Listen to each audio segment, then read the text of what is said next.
Hello అండి. ఈరోజు మనం చెప్పుకోబోతున్నటువంటి మైక్రో ఎకనామిక్స్లో చాలా ఇంపార్టెంట్ కాన్సెప్ట్ ఏంటి అంటే కన్జ్యూమర్ బిహేవియర్కి సంబంధించి, ఎస్పెషల్లీ వినియోగదారుడి యొక్క ప్రవర్తనకు సంబంధించి ఎన్నో రకాలైనటువంటి సిద్ధాంతాలు ఉన్నాయి. వాటిల్లో ఉదాసీనత వక్రరేఖలు కూడా ఒకటి. సో మనం ఇంగ్లీష్లో దీన్ని ఇండిఫరెన్స్ కర్వ్ అని చెప్పి పిలుస్తున్నాము. ఉదాసీనత వక్రరేఖలు అనేవి వాటి ఇంపార్టెన్స్ ఏంటి అనేది చూద్దాం. అంటే సూక్ష్మ అర్థశాస్త్రంలో వినియోగదారుని అతని యొక్క ప్రవర్తనని విశ్లేషణ చేసేటటువంటి సిద్ధాంతాలు చాలా ఉన్నాయి. ప్రధానంగా మార్షల్ చెప్పినటువంటి యూటిలిటీ అనాలిసిస్, ప్రయోజన విశ్లేషణ, దాంట్లో law of diminishing marginal utility కానివ్వండి, law of equal marginal utility కానివ్వండి, కన్జ్యూమర్ సర్ప్లస్ కానివ్వండి, ఇవన్నీ కూడా కన్జ్యూమర్ యొక్క బిహేవియర్కి సంబంధించి చెప్పినటువంటి అనాలిసిస్. ఇక మార్షల్ విశ్లేషణకు అలాగే మిగతా అర్థశాస్త్రవేత్తల మధ్య వచ్చినటువంటి డిఫరెన్సెస్ ఏంటి, ఈ ఇండిఫరెన్స్ కర్వ్ అనే అనాలిసిస్ని ఎవరు డెవలప్ చేశారు, దానికి సంబంధించినటువంటి డీటెయిల్డ్ లెసన్ మనం ఈ క్లాస్లో చెప్పుకుంటున్నాం. సో ఇక్కడ చూడండి, అప్రోచెస్ టు కన్జ్యూమర్ బిహేవియర్, వినియోగదారుడి యొక్క ప్రవర్తనను అంచనా వేసేటటువంటి దాంట్లో కన్జ్యూమర్ బిహేవియర్ని చెప్పేటప్పుడు రెండు రకాల అప్రోచెస్ అనేవి ఎకానమిస్టులు ఫాలో అయ్యారు. ఒకటేమో కార్డినల్ యూటిలిటీ అప్రోచ్ అంటాం, అంటే కార్డినల్ ప్రయోజనము. రెండవదేమో ఆర్డినల్ యూటిలిటీ అప్రోచ్, అంటే ఇక్కడ ఆర్డినల్ ప్రయోజనము, కార్డినల్ ప్రయోజనము అని రెండు రకాల అప్రోచెస్ని వినియోగదారుడి యొక్క ప్రవర్తనను విశ్లేషణ చేసేటప్పుడు ఎకానమిస్టులు ఈ రెండు రకాల అప్రోచెస్ని ఫాలో అయ్యారు. కార్డినల్ యూటిలిటీ అప్రోచ్ అనేది ప్రపోండెడ్ బై ఆల్ఫ్రెడ్ మార్షల్. దీన్నే కార్డినల్ యూటిలిటీ అప్రోచ్నే మార్షలింగ్ అప్రోచ్ అని కూడా అంటారు. అంటే కార్డినల్ విశ్లేషణకు సంబంధించిన ప్రయోజనాన్ని కొలవవచ్చు, ఇట్ కెన్ బి మెజరబుల్ అని చెప్పినటువంటి వ్యక్తులు కార్డినల్ వాదులు అంటారు. దాంట్లో మార్షల్ అనే ఎకానమిస్ట్ మొదటి వరుసలో ఉన్నారు. సో దీనికి డెవలప్మెంట్కి కారకుడు మార్షల్ కాబట్టి మనం మార్షల్ని ఫాదర్ ఆఫ్ మైక్రో ఎకనామిక్స్ అని కూడా చెప్పుకుంటూ వస్తున్నాం. వినియోగదారుడి యొక్క ప్రవర్తనను అంచనా వేయడంలో వినియోగదారుడు నిత్య జీవితంలో ఎన్నో రకాలైన వస్తువులను కన్జ్యూమ్ చేస్తూ ఉంటాడు, వినియోగిస్తూ ఉంటాడు. ఆ వినియోగించేటప్పుడు ఆ వస్తువుల నుంచి తాను పొందే ప్రయోజనాన్ని లేదా తృప్తిని కొలవవచ్చు అని చెప్పినటువంటి వ్యక్తి ఎవరు అంటే మార్షల్. ప్రయోజనం కొలవవచ్చు అనేదాన్ని కార్డినల్ యూటిలిటీ అప్రోచ్ అనేది చెప్తుంది. ఇకపోతే ఆర్డినల్ యూటిలిటీ అప్రోచ్, ఆర్డినల్ ప్రయోజన విశ్లేషణలో దీన్ని it was propounded by Hicks and Allen, JR Hicks and RGD Allen అనేటటువంటి ఇద్దరు ఎకానమిస్టులు దీన్ని ప్రపోండ్ చేయడం జరిగింది. సో ఈ ఆర్డినల్ యూటిలిటీ అనాలిసిస్కి ఉన్నటువంటి మరొక పేరే it is also noun as indifference curve analysis అని చెప్పి పిలుస్తాం.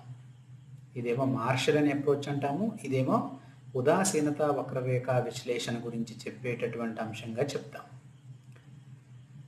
ఏంటి మరి ఈ రెండు విశ్లేషణ మధ్య ఉన్న ఏంటి, సమస్య ఏంటి అంటే వినియోగదారుడు నిత్య జీవితంలో ఉపయోగించేటటువంటి వస్తువుల ద్వారా పొందే తృప్తి లేదా ప్రయోజనాన్ని కొలవవచ్చు అని చెప్పినటువంటి వాళ్ళనేమో కార్డినల్ యూటిలిటీ అప్రోచెస్లో ఉన్న వాళ్ళు అని చెప్తాం. అదే మార్షల్ ఎనాలిసిస్ అని కూడా చెప్తాం. అయితే ప్రయోజనాన్ని, వినియోగదారుడు పొందే ప్రయోజనాన్ని లేదా తృప్తిని, అది ఒక సబ్జెక్టివ్ మ్యాటర్, దాన్ని సైకలాజికల్ ఫీలింగ్ ఉంటుంది కాబట్టి దాన్ని మనం కొలవలేము, కేవలం కంపారిజన్ చేసి పోల్చి మనం చెప్పవచ్చు అని చెప్పినటువంటి వ్యక్తులు ఎవరు అంటే ఆర్డినల్ వాదులు. దీన్ని డెవలప్ చేసినటువంటి వ్యక్తులు ఎవరు? హిగ్స్ మరియు అలెన్ అనేటటువంటి ఎకానమిస్టులు. సో అందువల్ల కన్జ్యూమర్ థియరీలో, కన్జ్యూమర్ బిహేవియర్కి సంబంధించిన విశ్లేషణలో దేర్ ఆర్ 2 అప్రోచెస్. ఒకటి కార్డినల్ యూటిలిటీ అప్రోచ్, రెండవది ordinal utility approach. Cardinal utility అప్రోచ్ని బేస్ చేసుకొని 3 థియరీస్ డెవలప్ అయ్యాయి. Law of diminishing, law of equal, consumer surplus అనేవి మార్షల్ చెప్పినటువంటి థియరీస్. ఇక ఆర్డినల్ యూటిలిటీని బేస్ చేసుకొని కొన్ని సిద్ధాంతాలు డెవలప్ అయ్యాయి. దాని పేరే ఉదాసీనత వక్రరేఖ విశ్లేషణ, ఇండిఫరెన్స్ కర్వ్ ఎనాలిసిస్ అని చెప్పి పిలుస్తున్నాము. దీన్ని డెవలప్ చేసిన వ్యక్తులు హిగ్స్ మరియు అలెన్, వీటిని చెప్పినటువంటి వ్యక్తులు మార్షల్. సో ఇది వినియోగదారుడి యొక్క బిహేవియర్ని అప్రోచ్ అవ్వడంలో 2 పద్ధతులు ఉన్నాయి. ఒకటి కార్డినల్, రెండవది ఆర్డినల్. ప్రయోజనాన్ని కొలిసి చెప్తే కార్డినల్, ప్రయోజనాన్ని పోల్చి చెప్తే ఆర్డినల్ అని చెప్పి పిలుస్తాం.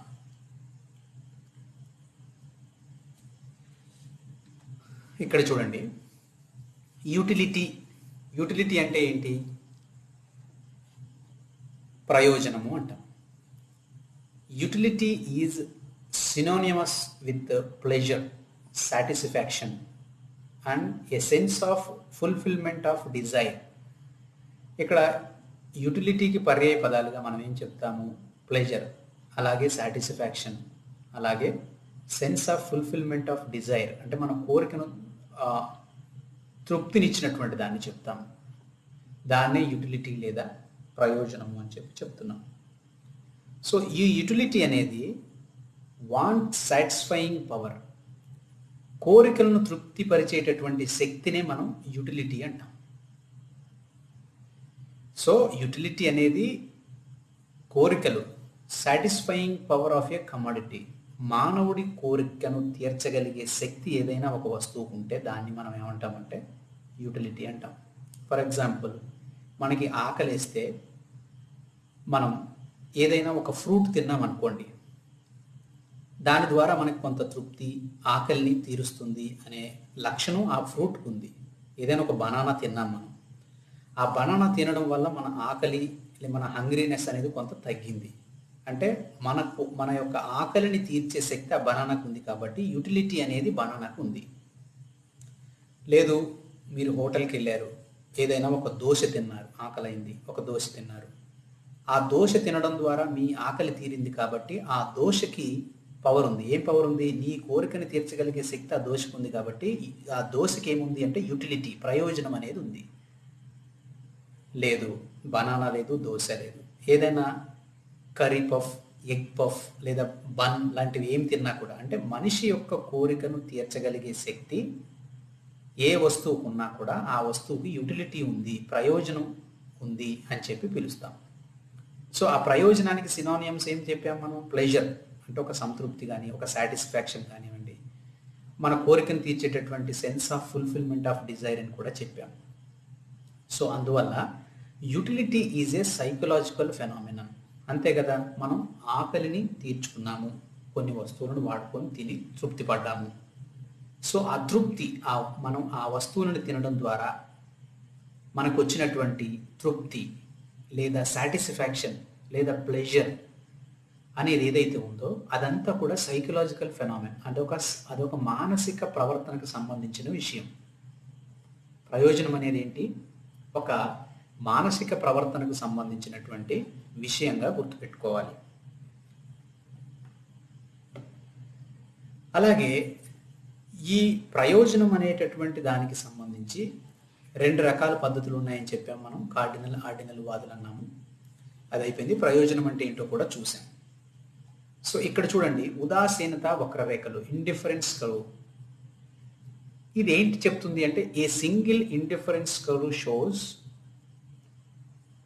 the different combinations of x and y that yield equal satisfaction to the consumer. అంటే ప్రయోజన విశ్లేషణలో రెండు రకాల పద్ధతులు ఉన్నాయి. మార్షల్ విశ్లేషణ అంతా కూడా సింగిల్ కమోడిటీ గురించి చెప్తే, ఈ ఉదాసీనత వక్రరేఖ విశ్లేషణ అనేది వినియోగదారుడికి ఒక వస్తువు కాదు, రెండు వస్తువులు ఉంటాయి. సో కాబట్టి ఏ సింగిల్ ఇండిఫరెన్స్ కర్వ్ అంటే ఒక్క ఉదాసీనత వక్రరేఖ ఏం చెప్తుంది, ఆ indifference curve shows the different combinations of X and Y, రెండు వస్తువుల యొక్క కాంబినేషన్స్ అనేది ద్వారా వినియోగదారుడు ఎలా సంతృప్తిని పొందుతున్నాడు అనేది చెప్తుంది. అలాగే an indifference curve is a combination of goods each of which yield the same level of total utility to which the consumer is indifferent. ఇవి డెఫినేషన్స్ రాశాను. సెమిస్టర్ రాసే పిల్లలైతే ఈ డెఫినేషన్స్ని కోట్ చేసుకొని ఉంచుకున్నట్టయితే మనకి ఎక్కువ మార్కులు రావడానికి మీ మెమరీ అంటే ఎవరెవరు ఏ డెఫినేషన్ ఇచ్చారు అనేది చెప్పుకోవచ్చు. an indifference curve is a combination of goods. ఎన్ని గూడ్స్ ఉన్నాయి? ఎక్స్ అండ్ వై అనేటటువంటి కాంబినేషన్స్ ఉన్నటువంటి ఉదాసీనత వక్రరేఖ అంటారు. అంటే ప్రతి వస్తువు కూడా ఏమిస్తుంది అతనికి, ఎక్స్ కానీ వై కానీ, each of which yield the same level of total utility to which this consumer is indifferent. ఈ రెండు వస్తువుల విషయంలో ఉదాసీనంగా ఉంటూ సమానమైనటువంటి ప్రయోజనాన్ని పొందేటటువంటి పరిస్థితిని చెప్తుంది. అలాగే ఉదాసీనత వక్రరేఖను గురించి తెలుసుకునేటటువంటి ముందు ఆ లెసన్కి సంబంధించినటువంటి అజంప్షన్స్, ప్రమేయాలు అనేవి తెలుసుకోవాలి ముందు.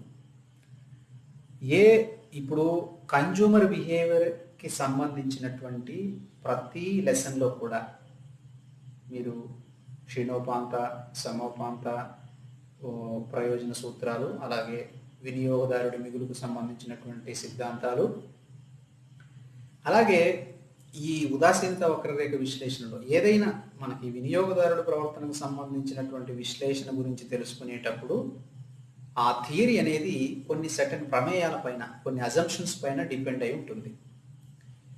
ఆ అజంప్షన్స్ వర్తించినంత వరకు మాత్రమే థియరీ అనేది వ్యాలిడ్లో ఉంటుంది.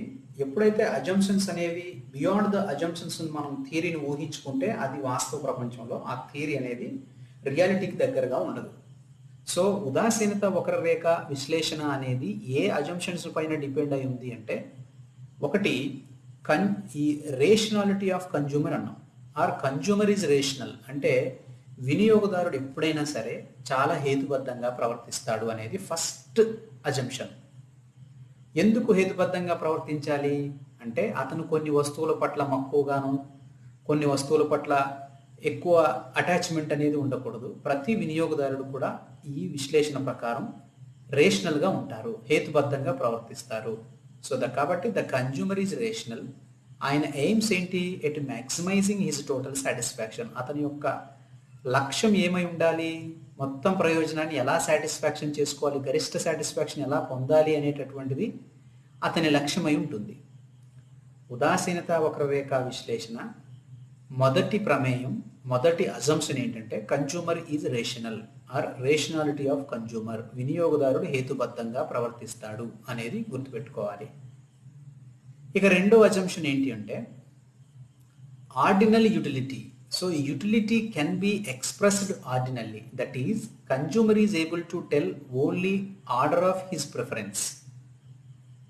ఇక్కడ ప్రయోజనాన్ని మనం పోల్చి చెప్తున్నాము, కొలవట్లేదు. ఇక్కడ ఆర్డినల్ ప్రయోజనం అంటే యూటిలిటీ కెన్ బి ఎక్స్ప్రెస్డ్ ఆర్డినల్లీ అంటే ఎలా చెప్తున్నాడు? Consumer is able to tell only order of his preference అంటే ఒకదాని తర్వాత ఒకటి, ఒకదాని తర్వాత ఒకటి ఆర్డర్ ఆఫ్ ప్రిఫరెన్స్ ఉంటుంది, కానీ ఒకదానికి సంబంధించినటువంటి మెజర్మెంట్కి సంబంధించిన నంబర్ ఇక్కడ చెప్పం. ఉదాసీనత వక్రరేఖ విశ్లేషణలో ప్రయోజనాన్ని ఆర్డర్ ఆఫ్ ప్రిఫరెన్స్లో చెప్తాడు కన్జ్యూమర్. అనేది చెప్తున్నాం. ఆ అజంప్షన్ మీద బేస్ అయి ఉంటుంది ఈ అనాలిసిస్ అంతా. ఈ ఆర్డినరీ యూటిలిటీలో ఈ ఆర్డర్ ఆఫ్ ప్రిఫరెన్స్లో చెప్తాడు అనేది కాకుండా మీరు ఈ సిద్ధాంతాన్ని పరిశీలిస్తే మీకు రియాలిటీకి దగ్గరగా ఉండదు, ఇది ప్రాక్టికల్గా కూడా వర్కౌట్ అవ్వదు. ఇకపోతే మూడవ అజంప్షన్ ఏంటి అంటే నాన్ సెంటిటీ, అంటే consumer is not over supplied with goods in question. ఇక్కడ ఎక్కువ వస్తువులు అనేది కాదు, ఓవర్ సప్లైడ్ అనేది కాకుండా ఉంటుంది. సో అజంప్షన్స్ అనేవి ఏమున్నాయంటే రేషనల్గా ప్రవర్తిస్తాడు, ఆర్డినల్ యూటిలిటీ ఉంటుంది, నాన్ శాంటిటీ అనేది ఉంటుంది అనేది మనం గుర్తుపెట్టుకోవాలి. తర్వాత ట్రాన్సిటివిటీ ఆఫ్ చాయిస్. ఇక్కడ ట్రాన్సిటివిటీ ఆఫ్ చాయిస్ అంటే ఏంటి అంటే means that if A consumer prefer A to be, ఇప్పుడు ఏ వస్తువు కంటే బి వస్తువు ఎక్కువ సాటిస్ఫాక్షన్ ఇస్తుంది అనుకుందాం, అండ్ బి కంటే సి ఎక్కువ సాటిస్ఫాక్షన్ ఇస్తుంది అనుకుందాం. So he must prefer A to C. అంటే ఏ కంటే బి ఎక్కువ సంతృప్తిని ఇస్తుంది, బి కంటే సి ఎక్కువ సంతృప్తిని ఇస్తుంది, అంటే ఏతో పోలిస్తే సి ఎక్కువ సంతృప్తినే ఇస్తుంది కదా. సో ఆ విధంగా అతనికి ట్రాన్సిటివిటీ ఆఫ్ చాయిస్ అనేది ఉంటుంది అనేది ఒక ప్రమేయం. ఈ ప్రమేయాన్ని బట్టే మనం ఈ విశ్లేషణను అబ్జర్వ్ చేయాలి. తర్వాత consistency of choice means that if a consumer prefer A to B in one period, he will not prefer B to A in another period or treat them as equal. Choice అనేది consistency అనేది maintain చేస్తాడు అనేది దీంట్లో మనం గమనించాలి. అలాగే diminishing marginal rate of substitution, ఇక్కడ దీని అర్థం ఏంటంటే క్షీణిస్తున్నటువంటి ప్రతిస్థాపనోపాంత రేటు అంటారు. అంటే ఇది ఏం ప్రమేయం అంటే ఇప్పుడు వినియోగదారుడికి రెండు వస్తువులు అందుబాటులో ఉన్నాయనుకుందాం. రెండు వస్తువులు అందుబాటులో ఉంటే ఒకదానికి బదులు మరొకదాన్ని ఎక్స్ అండ్ వై అనేవి అందుబాటులో ఉంటే ఎక్స్ అనే కమాడిటీ తక్కువ ఉన్నప్పుడు వై అనే కమాడిటీ ఎక్కువగా ఉన్నప్పుడు ఒకదానికి బదులు ఒకటి సబ్స్టిట్యూట్ చేస్తున్నప్పుడు ఆ సబ్స్టిట్యూట్ చేసే రేట్ కూడా మనకి పెరగదు, డిమినిషింగ్ అంటే తగ్గుతూ పోతూ ఉంటుంది. అందువల్ల దీన్ని diminishing marginal rate of substitution అనేది ఉండడాన్ని ఈ అజంప్షన్స్లో మనం గమనించాలి. సో ఇకపోతే ఇక్కడ చూడండి, ఇండిఫరెన్స్ కరువు యొక్క షెడ్యూల్ చూపించాను, ఒక పట్టిక. అండ్ ఇండిఫరెన్స్ కరువు schedule refers to A schedule that indicates different combinations of two commodities which yield equal satisfaction. ఇక్కడ సింపుల్గా గుర్తుపెట్టుకోండి, combination of Apple and oranges అనేవి ఉన్నాయి. ఏ అనే ఒక బండిల్ ఉంది, దాంట్లో ఒక యాపిల్ 10 ఆరెంజెస్ ఉన్నాయి. బి అనే మరొక కాంబినేషన్లో 2 యాపిల్స్ 7 ఆరెంజెస్ ఉన్నాయి. సి అనేటటువంటి మరొక కాంబినేషన్లో 3 యాపిల్స్ 5 ఆరెంజెస్ ఉన్నాయి. డి అనేటటువంటి మరొక కాంబినేషన్లో 4 యాపిల్స్ 4 ఆరెంజెస్ ఉన్నాయి. సో ఇదేంటి, కాంబినేషన్ గురించి చెప్తున్నటువంటి ఒక షెడ్యూల్, ఒక పట్టిక గురించి మాట్లాడుతున్నాం. ఉదాసీనత వక్రరేఖ విశ్లేషణలో వినియోగదారుడికి సింగిల్ కమాడిటీ కాదు, డబుల్ కమాడిటీస్ ఉంటాయి. అంటే రెండు వస్తువులు అందుబాటులో ఉంటాయి. ఏ అనే దగ్గర 2 కమాడిటీస్, బి అనే చాయిస్లో కూడా 2 కమాడిటీస్, సి అనే దాంట్లో 2 కమాడిటీస్, డి అనే దాంట్లో కూడా 2 కమాడిటీస్. ఏంటి అవి? యాపిల్ అండ్ ఆరెంజెస్ అనేవి ఉన్నాయి. సో ఇది ఏం చెప్తుంది? an indifference curve schedule refers to a schedule that indicates different combination of 2 commodities. అంటే డిఫరెంట్ కాంబినేషన్స్ ఉన్నాయి చూడండి. ఇక్కడ 10 ఉంటే ఒకటి ఉంది, 7 ఉంటే 2 ఉన్నాయి, 3 ఉంటే 5 ఉన్నాయి, 4 ఉంటే 4 ఉన్నాయి. అంటే ఏబిసిడి 4 కాంబినేషన్లో కూడా డిఫరెంట్ ఈ కాంబినేషన్స్ ఆఫ్ 2 కమాడిటీస్ ఉన్నాయి. ఈక్వల్గా అనేది లాస్ట్ దగ్గరే ఉన్నాయి. ఓ దగ్గర తక్కువ ఉంది, ఓ దగ్గర ఎక్కువ ఉంది, ఇదేమో పెరుగుతూ పోతుంటే ఇదేమో తగ్గింది. సో ఇట్లా ఏంటి అంటే ప్రతి కాంబినేషన్లో కూడా 2 కమాడిటీస్ ఉన్నాయి. అవి కూడా డిఫరెంట్ కాంబినేషన్స్ ఆఫ్ 2 కమాడిటీస్ ఉండడాన్ని మనం గమనించాలి. బట్ ప్రతి కాంబినేషన్ కూడా కన్జ్యూమర్కి ఈక్వల్ సాటిస్ఫాక్షన్ ఇస్తుంది అనేది గుర్తుపెట్టుకోవాలి. ఇప్పుడు ఏ ఉందనుకోండి, ఒక యాపిల్ 10 ఆరెంజెస్తో ఈక్వల్ సాటిస్ఫాక్షన్ ఇస్తుంది. బి అనేది 2 యాపిల్స్ 7 ఆరెంజెస్తో ఇది ఈక్వల్ సాటిస్ఫాక్షన్ ఇస్తుంది. సి అనే కాంబినేషన్ 3, 4 అనేటటువంటి కాంబినేషన్స్తో ఈక్వల్ సాటిస్ఫాక్షన్ అనేది ఇస్తుంది. డి అనేది కూడా 4+4 ఈ రెండింటి ద్వారా అతను ఈక్వల్ సాటిస్ఫాక్షన్ని పొందుతున్నాడు. అంటే కన్జ్యూమర్ అనే అతను, వినియోగదారుడు ఏ, బి, సి, డి అనే ఈ 4 కాంబినేషన్స్ కూడా ఈక్వల్ సాటిస్ఫాక్షన్ ఇస్తున్నాయి అనేది గుర్తుపెట్టుకోవాలి. ఈక్వల్ సాటిస్ఫాక్షన్ ఇచ్చేటటువంటి కాంబినేషన్స్ అనేది గుర్తుపెట్టుకోవాలి.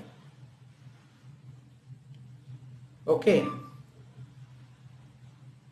ఇక ఇక్కడ చూడండి, సేమ్ ఆ పట్టికనే ఇక్కడ మనం డయాగ్రామ్గా చూపించాం. ఉదాసీనత వక్రరేఖ, ఇండిఫరెన్స్ టు, దీన్ని మనం ఈ టేబుల్ని గ్రాఫికల్ రిప్రజెంటేషన్లో చూపించాము. చూడండి, ఓ ఎక్స్ యాక్సిస్ మీద యాపిల్స్ని తీసుకున్నాము, ఓ వై యాక్సిస్ మీద ఆరెంజెస్ని తీసుకున్నాము. సో యాపిల్స్ ఏమున్నాయి, 1, 2, 3, 4 ఉన్నాయి కదా, 1, 2, 3, 4 ఉన్నాయి. అలాగే ఆరెంజెస్ ఏమున్నాయి, 10, 7, 5, 4 ఉన్నాయి, అంతే కదా, 10, 7, 5, 4 ఉన్నాయి. సో ఇక్కడ చూడండి, మొదటి ఒక యాపిల్ ఉన్నప్పుడు 10 ఆరెంజెస్ ఉన్నాయి కాబట్టి ఏ అనే కాంబినేషన్లో 10 ఆరెంజెస్ తీసుకుంటున్నాడు, ఒక యాపిల్ని పొందుతూ 1+10 అంటే ఇక్కడ ఈక్వల్ సాటిస్ఫాక్షన్లో ఉన్నాడు ఏ అనే కాంబినేషన్లో. ఇక రెండో కాంబినేషన్ చూడండి, 2 యాపిల్స్ ఉన్న దగ్గర 7 ఆరెంజెస్ని తీసుకుంటున్నాడు, 7+2 7, 8, 9 వస్తువులను తీసుకుంటూ బి అనేటటువంటి ఒక పాయింట్ దగ్గర ఈక్వల్ సాటిస్ఫాక్షన్లో ఉన్నాడు. అలాగే సి దగ్గర చూడండి, 3+5, సో ఇక్కడ కూడా 8 కమాడిటీస్ అంటే ఆరెంజ్ అయితే, యాపిల్స్ అయితే ఇవి 3, ఇవి 5 తీసుకుంటూ సి అనే పాయింట్ దగ్గర కూడా ఈక్వల్ సాటిస్ఫాక్షన్లో ఉన్నాడు. 4 అనేది ఏంటి, 4+4 ఇవి 2 కూడా తీసుకుంటూ 8, ఇక్కడ కూడా ఈక్వల్ సాటిస్ఫాక్షన్లో ఉన్నాడు. సో ముందే మనం ఇక్కడ ఏం చెప్పాము, సమాన సంతృప్తినిచ్చేటటువంటి కాంబినేషన్స్ ఇవి అని చెప్పాను నేను. ఏ, బి, సి, డి అనేవి ఏంటి, ఈక్వల్ సాటిస్ఫాక్షన్ ఇచ్చేటటువంటి కాంబినేషన్స్ అని చెప్పాము. దీన్నే యాజ్ ఇట్ ఈజ్గా గ్రాఫికల్ రిప్రజెంటేషన్ చేస్తే ఈ ఏ, బి, సి, డి ఇవన్నీ కలుపుతూ ఒక రేఖను కనుక నేను గీశాను, ఇలా గీసినట్లయితే దీన్ని ఐసి అంటాం. ఐసి మీన్స్ ఇండిఫరెన్స్ కర్వ్ అని. ఐ అంటే ఇండిఫరెన్స్, సి అంటే కర్వ్ అని చెప్పి పిలుస్తాం. ఇండిఫరెన్స్ కర్వ్ అని చెప్పి పిలుస్తున్నాం. సో ఇక్కడ మీకు క్లియర్గా అర్థమైంది ఏంటి, ప్రతి కాంబినేషన్లో కూడా 2 వస్తువులను పొందుతూ ఈక్వల్ సాటిస్ఫాక్షన్లో ఉన్నాడు కాబట్టి, సో ఈ ఈక్వల్ సాటిస్ఫాక్షన్ అన్నింటినీ కలుపుతూ ఒక రేఖను కనుక మనం డ్రా చేసినట్లయితే దాన్ని మనం ఇండిఫరెన్స్ కర్వ్ అని చెప్పి పిలుస్తున్నాం. సో ఇక్కడ పాయింట్స్ ఉన్నాయి చూడండి. Indifference curve is a diagrammatic representation of indifference schedule. ఈ షెడ్యూల్ని డయాగ్రమాటిక్గా రిప్రజెంట్ చేస్తేనే దాన్ని మనం ఉదాసీనత వక్రరేఖ అంటున్నాం. So IC is an indifference curve. ఈ ఐసి అనేది ఏంటి, ఉదాసీనత వక్రరేఖ అని చెప్తున్నాం. So it is a line that shows all possible combinations of 2 goods between which a person is indifferent. ఈ 2 వస్తువుల మధ్య ఇండిఫరెంట్గా ఉంటూ ఎలా సాటిస్ఫాక్షన్ని పొందుతున్నాడు, ఎలా ఉన్నాడు అనేది మనకి ఈ విశ్లేషణ చెబుతుంది. 2 కాంబినేషన్స్లో కూడా యాపిల్ని, ఆరెంజెస్ని పొందుతూ ఎలా ఈక్వల్ పొజిషన్లో ఉన్నాడు, ఏలోను, బిలోను, సిలోను, డీలోను డిఫరెంట్గా ఉన్నాడు కదా. ఒక యాపిల్ ఉంది, ఇక్కడ 2 యాపిల్స్ ఉన్నాయి, ఇక్కడ 3 యాపిల్స్ ఉన్నాయి, ఇక్కడ ఆరెంజెస్ ఏమో తగ్గాయి. అంటే ప్రతి కాంబినేషన్లో కూడా పర్సన్ అనేవాడు ఇండిఫరెంట్గా ఉన్నాడు. 2 వస్తువులను, ఇక్కడేమో ఎక్కువ ఆరెంజెస్, తక్కువ యాపిల్, ఇక్కడ తక్కువ ఆరెంజెస్, ఒక ఎక్కువ యాపిల్, అంటే ఇట్స్ ఏ కాంబినేషన్ అంటే డిఫరెంట్ కాంబినేషన్స్తో రెండు వస్తువుల పట్ల ఇండిఫరెంట్గా ప్రవర్తిస్తున్నాడు కాబట్టి దీన్ని ఇండిఫరెంట్ కర్వ్ అని చెప్పి పిలుస్తున్నారు. ఉదాసీనత వక్రరేఖ అని చెప్పి పిలుస్తున్నాడు. తెలుగులో ఎందుకు ఉదాసీనత వక్రరేఖ అంటే యాపిల్స్ ఆరెంజెస్ రెండింటి విషయాల్లో కూడా ఈ ఉదాసీనంగా వ్యవహరిస్తున్నాడు. పర్టికులర్గా నాకు యాపిల్స్ ఇన్ని ఆరెంజెస్ ఇన్ని అని చెప్పట్లేదు అతను.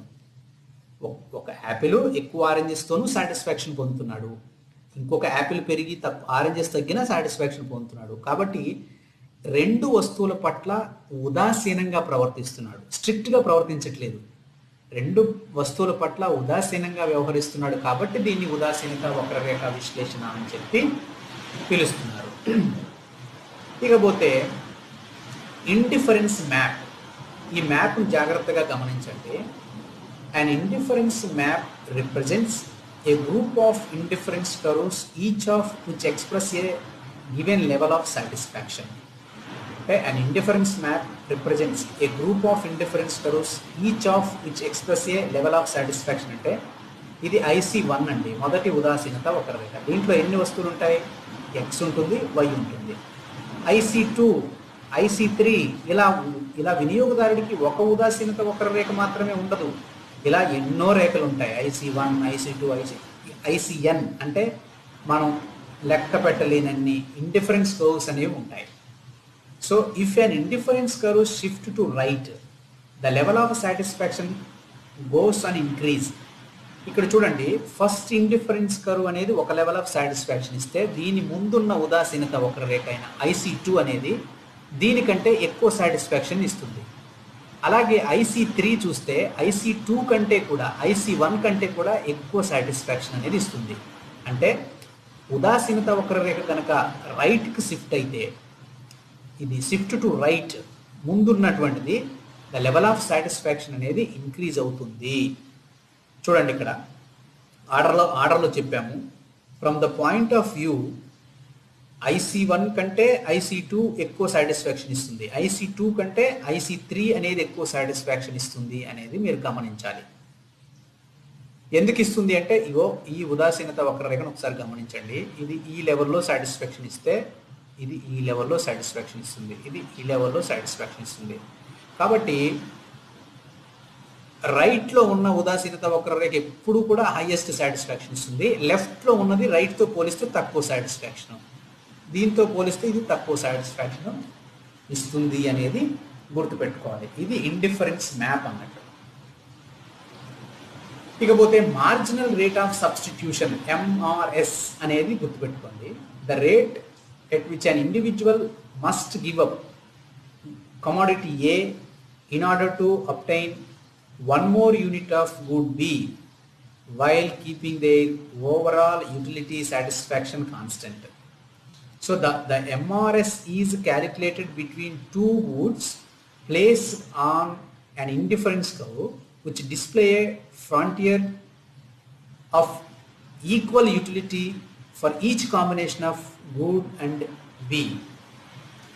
ఇప్పుడు మనకి ఒక పట్టిక చెప్పాం. సో కాబట్టి ఆ పట్టికను ఒకసారి చూద్దాం. అంటే ఇక్కడ ఒక డయాగ్రామ్ ఇచ్చాను చూడండి. ఒక యాపిల్కి 10 ఆరెంజెస్ ఉన్నాయి. అడిషనల్ ఇంకోటి పొందడానికి ఎన్ని వదిలేస్తున్నాడు? 10లో 7 తీసుకున్నా, 7తో సాటిస్ఫై అయ్యాడు. అంటే 8, 9, 10 అంటే 3 వస్తువులను వదిలేశాడు. ఇంకొక అడిషనల్ యాపిల్ కోసం ఇక్కడ 2 వదిలేశాడు. అంటే ఒక అదనపు కమోడిటీ యాపిల్ కోసం ఆరెంజెస్ని ఎంత సాటిస్ఫాక్షన్ చేస్తున్నాడు, ఎంత వదిలేస్తున్నాడు అనే దాన్ని మార్జినల్ రేట్ ఆఫ్ సబ్స్టిట్యూషన్ అంటాం. ఇక్కడ 3, ఇక్కడ 2, ఇక్కడైతే మనకి 1 ఉంటుంది. సో అదనంగా ఒక పండు కోసం 1:1. ఇదేంటి 1:2. ఈ 1 ఎక్స్ట్రా పొందడం కోసం 1:3. అంటే ఒక యాపిల్ కోసం 3 ఆరెంజెస్ వదిలేస్తున్నాడు, ఒక యాపిల్ కోసం 2 ఆరెంజెస్ వదిలేస్తున్నాడు, ఒక యాపిల్ కోసం 1 ఆరెంజ్ని వదిలేస్తున్నాడు. సో కాబట్టి ఇలా ఈ ఒకదానికి ఒకటి అలా సబ్స్టిట్యూట్ చేసుకోవడాన్ని మనం ఏమంటామంటే మార్జినల్ రేట్ ఆఫ్ సబ్స్టిట్యూషన్ అని అంటాం, MRS. దేనికోసం? X for Y. అక్కడ యాపిల్ ఆరెంజెస్ అని ఇచ్చాం మనం.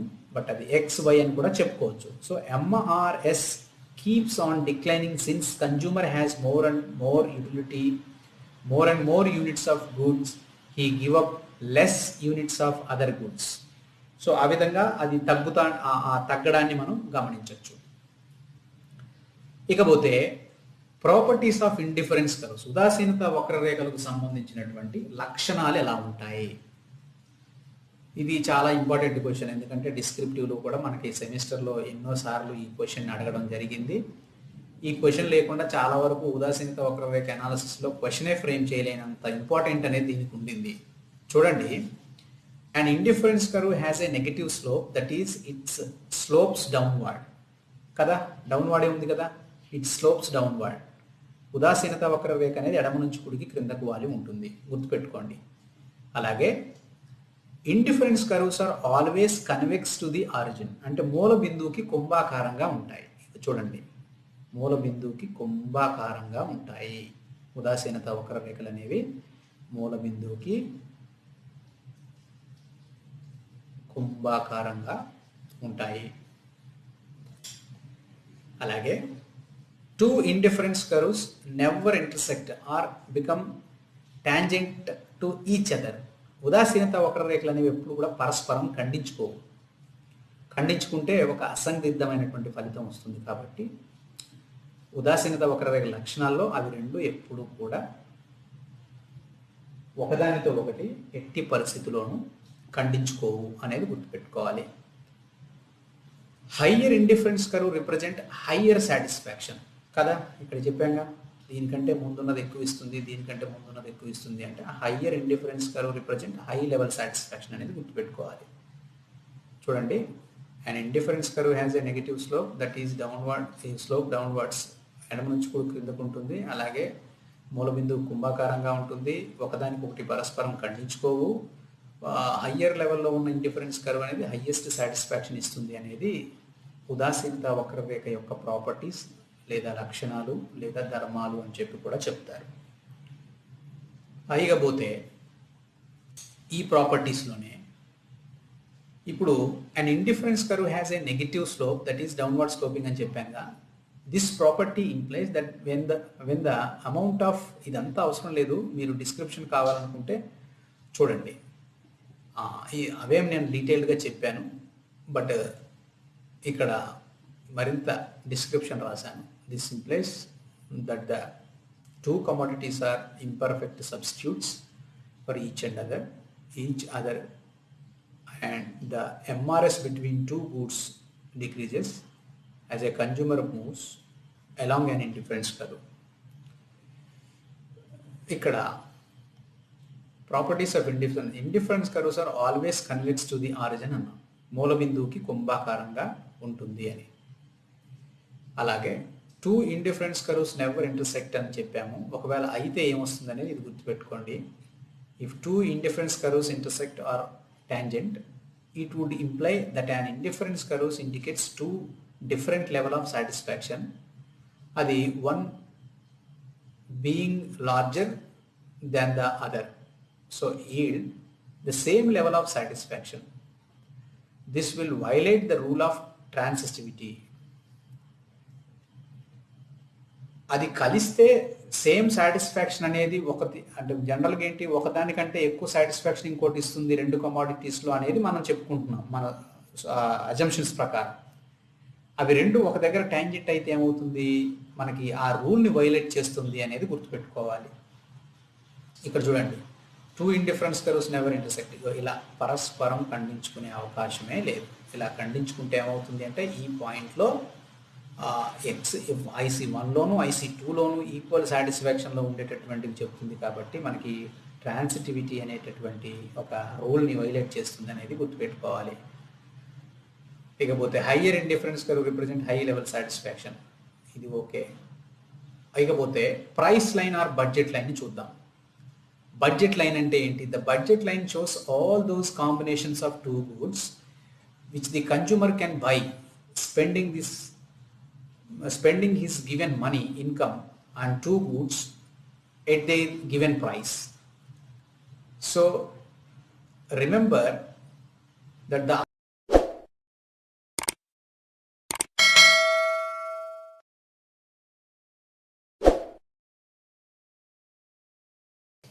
ఇకపోతే ఇక్కడ price line or budget line అనేది రెండు ఉన్నాయి. సో ఎంఎన్ అనేది ఒక బడ్జెట్ లైన్ అండి. దీన్నే మనం ప్రైస్ లైన్ అని చెప్పి పిలుస్తాము, బడ్జెట్ లైన్ అని చెప్పి పిలుస్తాము. తెలుగులో అయితే ఎక్స్ వై రెండింటిని పొందుతాడు కాబట్టి పొందబోరే రెండు వస్తు సముదాయాల రేఖ అని కూడా చెప్తున్నాం. సో ఇక్కడ ప్రైస్ లైన్ని మనం గమనిస్తే ఇది స్ట్రైట్ లైన్గా ఉంది. ఇదే బడ్జెట్ లైన్. అంటే ఇక్కడ ఈ పరిమాణంలో ఎక్స్ని కొనుక్కుంటున్నాడు, వైని కొనుక్కునేటటువంటి ఈ షేడెడ్ ఏరియా అంతా కూడా అతని బడ్జెట్ లోపల ఉంటుంది అని అర్థం. సో ఇక్కడ రెండు పాయింట్స్ ఇచ్చాం మనం. Point out side the given price line like H, ఈ హెచ్ అనేది ఉంది కదా, ఇది ఒక కమోడిటీ అవైలబుల్ ఉంది. So H will be beyond the reach of the consumer, అంటే తన ఆదాయానికంటే కూడా ఎక్కువ స్థాయిలో ఉంది కాబట్టి ఈ వస్తువు అతనికి అన్అవైలబుల్, అతనికి అందుబాటులో లేదు అనేది గుర్తుపెట్టుకోండి. ఇక బడ్జెట్ లోపల కూడా ఒక వస్తువు అందుబాటులో ఉంది. K point below the given price line like K, ఈ కే అనేది the underspending of the consumer, అంటే ఇది ఎంఎన్ పరిమాణంలో బడ్జెట్ లైన్ ఉంది కదా, ఈ లోపల ఉన్నటువంటి వస్తువు కూడా అతనికి తక్కువ ధరకే వస్తుంది కాబట్టి అది అతనికి ఇన్ఫీరియర్ కమాడిటీ కింద చెప్పుకోవచ్చు. తక్కువ ధరకే వస్తుంది కాబట్టి ఇష్టపడకపోవచ్చు, అంటే అతనికి అది చీప్గానే ఉంటుంది ఆ వస్తువు. ఇది మాత్రం ఎక్స్పెన్సివ్, ఇంత పరిమాణంలో తన దగ్గర ఆదాయమే లేదు కాబట్టి ఆ వస్తువుని ఎట్టి పరిస్థితుల్లో కూడా కొనలేడు. సో అందువల్ల దీనికి రెండు పేర్లు ఉన్నాయి. ఎంఎన్ అనే ఈ స్ట్రైట్ లైన్ని ప్రైస్ లైన్ అని పిలుస్తున్నాం, అలాగే బడ్జెట్ లైన్ అని కూడా పిలుస్తున్నాము.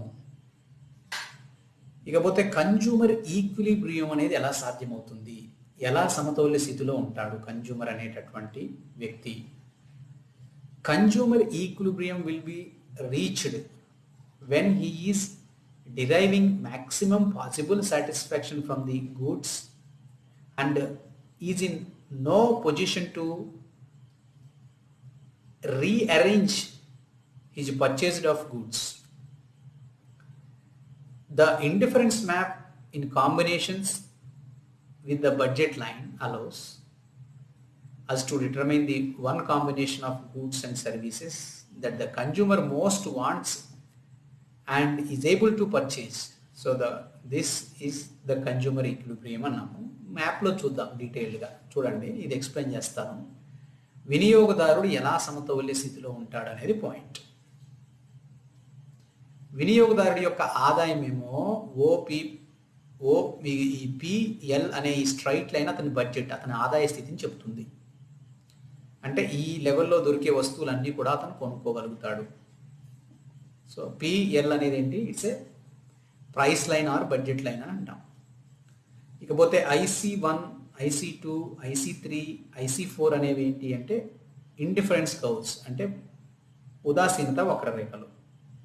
చాలా ఉన్నాయి, 4 దాకా ఉన్నాయి.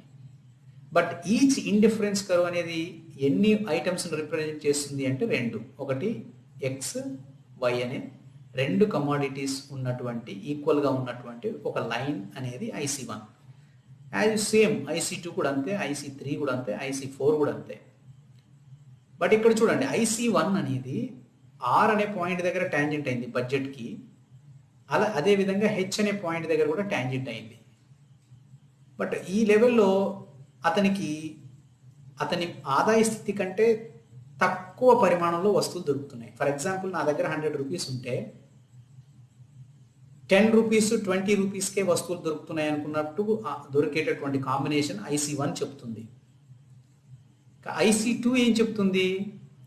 ఇగో ఎస్ అనే పాయింట్ దగ్గర ట్యాంజెంట్ అయింది, అలాగే టీ అనే పాయింట్ దగ్గర అనే ఆదాయ స్థితుల దగ్గర ఈ IC2 అనే కాంబినేషన్ దొరికింది.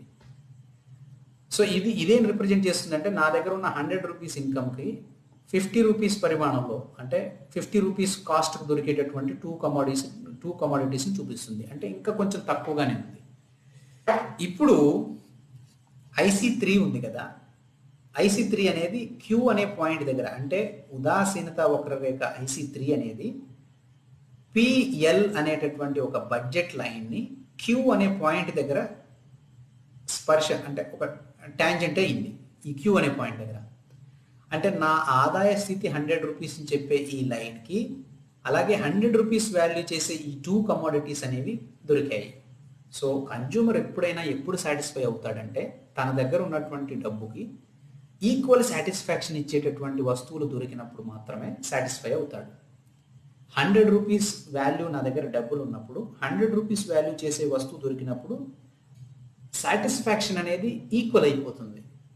నేను 100 రూపీస్ ఖర్చు పెడుతున్నప్పుడు నాకు 10 రూపీస్ అలాగే 50 రూపీస్ వర్త్ ఉన్నటువంటి కమోడిటీస్ దొరికితే నాకు సాటిస్ఫాక్షన్ అనేది రాదు. అంటే నాకు మీన్స్ కన్జ్యూమర్కి అనేవాడు సాటిస్ఫై అవ్వడు.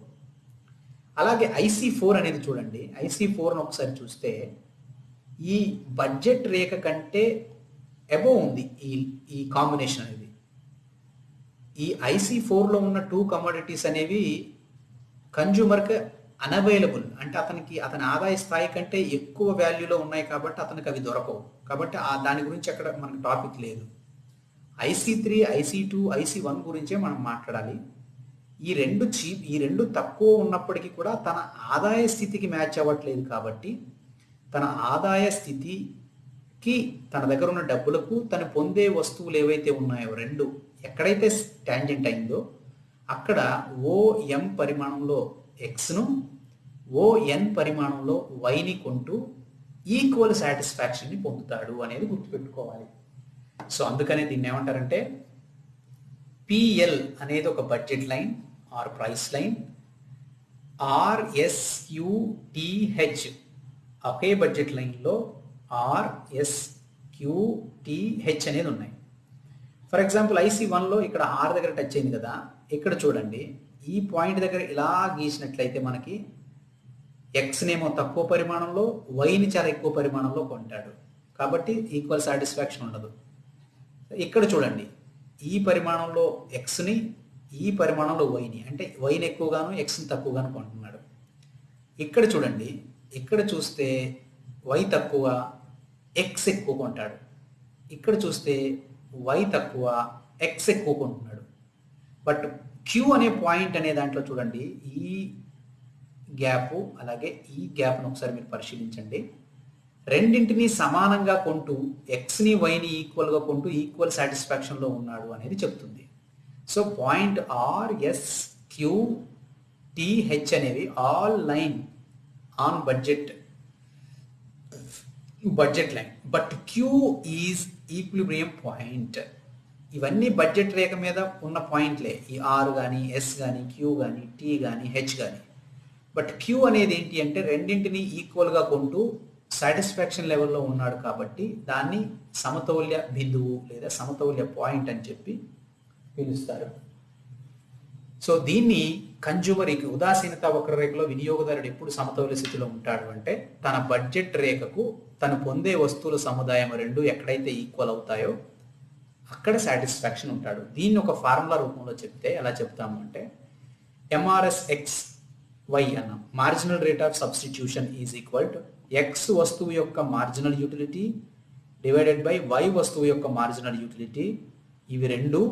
అలాగే X వస్తువు యొక్క ధర, Y వస్తువు యొక్క ధర. సింపుల్ అండి.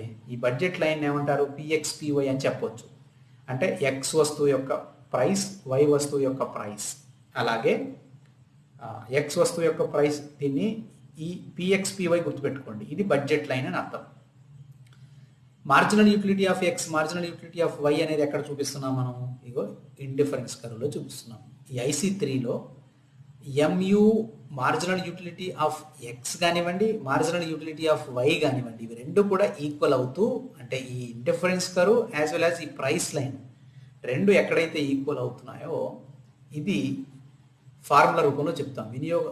ఉదాసీనత వక్రరేఖ విశ్లేషణలో వినియోగదారుడు సమతౌల్యాన్ని చెప్పే సూత్రాన్ని చెప్పండి అంటే ఇది చెప్పాలి.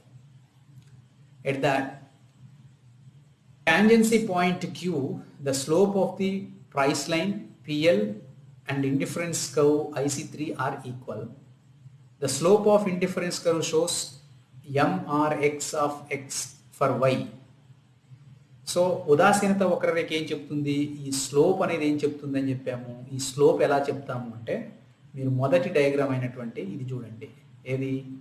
ఈ స్లోప్ అనేది వచ్చింది కదా, ఇక్కడ ఈ స్లోప్ ఎందుకు వచ్చింది అంటే ఏ కాంబినేషన్కి బి కాంబినేషన్కి, బి కాంబినేషన్కి సి కాంబినేషన్కి, సి కాంబినేషన్కి డి కాంబినేషన్కి ఈ స్లోప్ అనేది ఈ ఎంఆర్ఎస్ అంటే ఒకదాని కోసం ఒకటి పెన్, ఇక్కడ చూడండి ఒక యాపిల్ అడిషనల్ ఒక యాపిల్ కోసం కొన్ని వదిలేశాడు కాబట్టి కొంత స్లోప్ వచ్చింది. ఇంకొక యాపిల్ కోసం మరికొన్ని 2 ఆరెంజెస్ని వదిలేశాడు కాబట్టి ఇంకొంత స్లోప్ వచ్చింది. ఒక యాపిల్ ఇంకొకటి ఎక్స్ట్రా కోసం అంటే 4 యాపిల్ కోసం మరొకటి వదిలేసుకున్నాడు కాబట్టి ఈ స్లోప్ అనేది ఎందుకు వస్తుంది అంటే ఆ ఒకదానిని బదులు ఒకదానిని అతను ప్రతిస్థాపన చేస్తున్నప్పుడు ఆ ప్రతిస్థాపన చేసే రేటునే మార్జినల్ రేట్ ఆఫ్ సబ్స్టిట్యూషన్ అంటాం. సో ఆ ప్రతిస్థాపన అనేది క్రమక్రమంగా క్షీణిస్తుంది కదా, మొదట 3 తర్వాత 2 తర్వాత 1 కాబట్టి అది క్షీణిస్తుంది. అందుకే దీన్ని ఏమని చెప్తున్నాము అంటే MRS marginal rate of substitution X for Y, ఒక ఎక్స్ కోసం వైని ఎంత వదిలేస్తున్నాడు. అలాగే అది ఎలా చెప్తుంది అంటే ఈ ఎంఆర్ఎస్ ఎక్కడ చూపిస్తుంది అంటే ఇండిఫరెన్స్ యొక్క స్లోప్ ఆ వాలును బట్టి ఆ వాల్ ఏం రిప్రజెంట్ చేస్తుంది అంటే మార్జినల్ రేట్ ఆఫ్ సబ్స్టిట్యూషన్ అనే దాన్ని రిప్రజెంట్ చేస్తుంది. So at equilibrium point Q అనేది ఏదైతే ఉందో అక్కడ వినియోగదారుడు సమతౌల్య స్థితిలో ఉన్నాడు, కన్జ్యూమర్ అనేవాడు ఈక్వల్గా ఉన్నాడు అనేది గుర్తుపెట్టుకోవాలి. సో ఇదండి ఉదాసీనత వక్రరేఖ విశ్లేషణ ద్వారా వినియోగదారుడు ఎలా సమతౌల్య స్థితిలో ఉంటాడనేది మనం ఇంతసేపు పరిశీలించాం. So friends, thank you.